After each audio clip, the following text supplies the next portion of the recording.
Hi guys, my name is Pushkar Chawla और आज की इस वीडियो में मैं आपको बताऊंगा कि डीएल एक्सट्रैक्ट यानी कि ड्राइविंग लाइसेंस एक्सपीरियंस भी हम जिसको बोल देते हैं, वो कैसे अप्लाई करते हैं। और वीडियो शुरू करने से पहले मैं आपको थोड़ा सा बेसिक बता दूं कि डीएल एक्सट्रैक्ट है क्या और इसके क्या बेनिफिट्स हैं। बेसिकली जो स्टूडेंट्स कनाडा जाना चाहते हैं या किसी भी फॉरेन कंट्री में जाना चाहते हैं, तो वहाँ पे डीएल एक्सट्रैक्ट एक बहुत ही बेनिफिशियल माना जाता है। जैसे कि एज एग्जांपल के तौर पे मैं आपको समझाना चाहूंगा। जैसे 2014 में मैंने लाइसेंस अपना अप्लाई करा था और अभी चल रहा है 2021।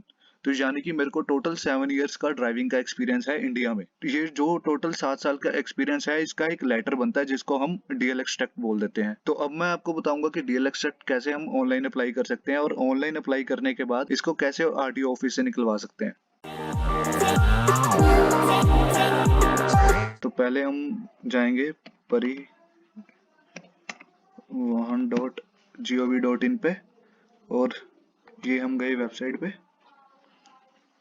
वेबसाइट पे जाने के बाद यहाँ ऑनलाइन सर्विसेज में ड्राइविंग लाइसेंस रिलेटेड सर्विसेज, फिर इसके बाद आप अपनी स्टेट फिल कर दीजिए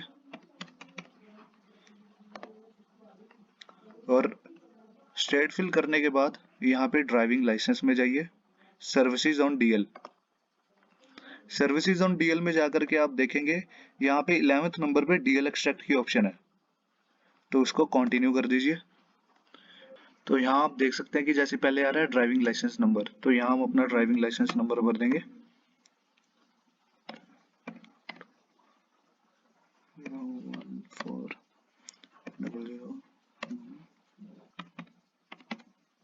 तो यहाँ हम भर देंगे अपनी डेट ऑफ बर्थ।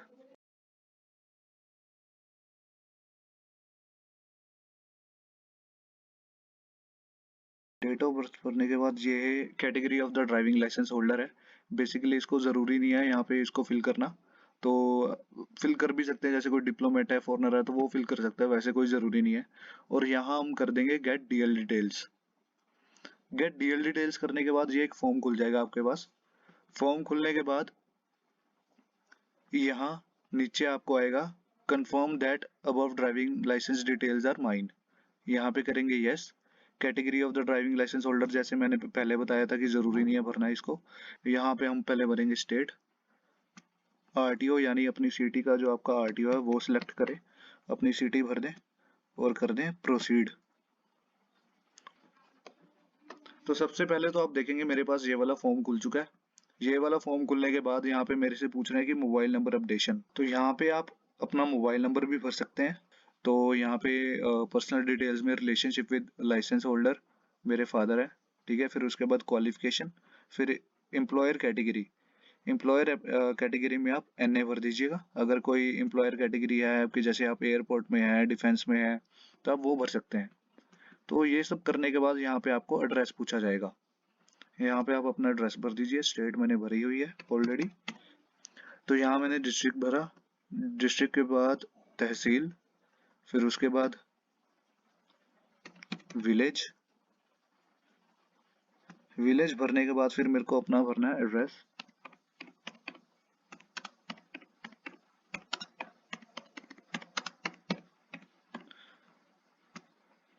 फिर स्ट्रीट लोकेलिटी एड्रेस लाइन 2 में,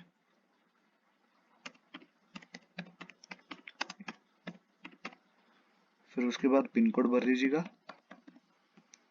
तो फिर उसके बाद आपके पास एक प्रेजेंट एड्रेस करके नीचे एक फॉर्म आता है। तो यहाँ एक ऑप्शन है सेम एज परमानेंट एड्रेस। तो ऊपर आपका परमानेंट एड्रेस, इसके ऊपर आप अगर टिक कर देंगे, टिक करने के बाद आपको ये वाली चीज जो ऑटोमेटिकली फिल हो जाएगी, क्योंकि ऊपर आपने परमानेंट एड्रेस अपना फिल करा है, ठीक है। तो वो नीचे प्रेजेंट एड्रेस में भी सेम उठा लेगा। फिर इसके बाद कर दीजिए कंफर्म। तो सारी पर्सनल डिटेल्स फिल करने के बाद आप देख सकते हैं कि मेरे पास यहाँ पे आ रहा है select the required DL services. तो यहाँ पे आपको डीएल एक्सट्रैक्ट की ऑप्शन में टिक कर देना है, फिर कर देना है प्रोसीड।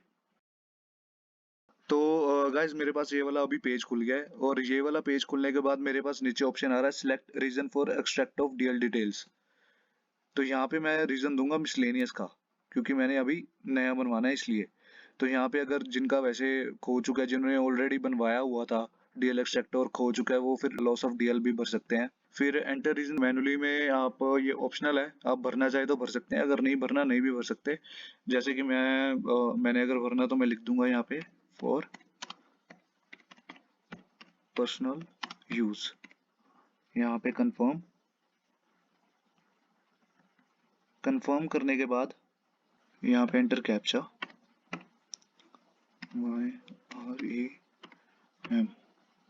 और इसको टिक कर दीजिएगा। यहाँ पे दोनों को टिक करने के बाद यहाँ पे लिखा है इमरजेंसी कॉन्टैक्ट नंबर, यहाँ पे इमरजेंसी कॉन्टैक्ट नंबर फिल करना मैंडेटरी है। तो यहाँ पे आप भाई का, बहन का या अपने मम्मी पापा का यहाँ पे नंबर फिल कर सकते हैं, या जैसे कि मैं अपने कजन का कर दूंगा यहाँ पे नंबर फिल, सबमिट। तो गाइस अब आप देख सकते हैं कि आपके पास फाइनली एक एक्नॉलेजमेंट स्लिप आ गई है। एक्नॉलेजमेंट स्लिप आने के बाद आपको एक अपने फ़ोन पे ये वाला एप्लीकेशन नंबर भी आया होगा आपके कॉन्टैक्ट पे। और इसके बाद मैं आपको बता दूं कि फाइनली अब आपको करना क्या है। अब आपको अपनी सिटी के स्पेसिफिकली एक आरटीओ ऑफिस में जाना है। कोई भी आपकी सिटी का एक आरटीओ ऑफिस होगा। आरटीओ ऑफिस में आपको ये 4 चीज़ें लेकर के जानी है जो मैं आपको बता रहा हूँ। वो 4 चीज़ें हैं, एक तो ये एक्नॉलेजमेंट स्लिप आपको लेकर के जानी है, और एक ये नीचे आप अगर प्रिंट फॉर्म भरने का ऑप्शन होगा, प्रिंट फॉर्म भरने करेंगे तो आपके पास ये वाली ऑप्शन खुल जाएगी। इसका एक प्रिंट आउट लेकर के जाना है, और साथ आपको अपने आधार कार्ड की फोटोकॉपी और अपने लाइसेंस की फोटोकॉपी लेकर के जानी है। तो ये 4 चीजें आपको लेकर के जानी है आरटीओ ऑफिस। तो जैसे कि आप नेक्स्ट डे सुबह आप अपना डीएल एक्सट्रैक्ट जो लेने जाएंगे आरटीओ ऑफिस से, तो वो आपको दे तो देंगे, और उसके बाद जैसे कि मैं पंजाब से हूँ तो मेरे को आरटीओ पंजाब की वहां पे स्टैंप लगवानी है नीचे, क्योंकि स्टैंप लगवाया हुआ ही डीएल एक्सट्रैक्ट वहां पे कनाडा में एक्सेप्टेबल होगा, वरना नहीं होगा। तो इसलिए स्टैंप लगवाना बहुत जरूरी है, स्टैंप लगवाना ना भूलिएगा। तो ये सारा प्रोसेस था। ये सारी सबमिशन करने के बाद आपको एक फीस भी भरनी है 95 रुपीज़ की। तो वो 95 रुपीज़ की फीस आप ऑनलाइन भी पे कर सकते हैं, यहीं से ही, यही नीचे ऑप्शन आता है। और फीस अगर आपको यहाँ नहीं पे करनी तो आप आरटीओ ऑफिस जाकर के भी दे सकते हैं। जब आप कनाडा जाते हैं तो कनाडा जाने के बाद अगर आप अपना वहाँ का लाइसेंस बनवाते हैं, जैसे कि कनाडा में ड्राइविंग के 3 टेस्ट होते हैं, G1, G2 और G। और ये डीएल एक्सट्रैक्ट बनवाने के बाद अगर आप डीएल एक्सट्रैक्ट वहां देते हैं तो आप G2 लेवल का जो एग्जाम है वो स्किप कर सकते हैं। तो यानी G1 के बाद सीधा आप G टेस्ट दे सकते हैं। तो आज की वीडियो में बस इतना ही। आगे भी कुछ ऐसी इंटरेस्टिंग वीडियोस में लेकर के आता रहूंगा, इन्फॉर्मेटिव वीडियोस लेकर के आता रहूंगा।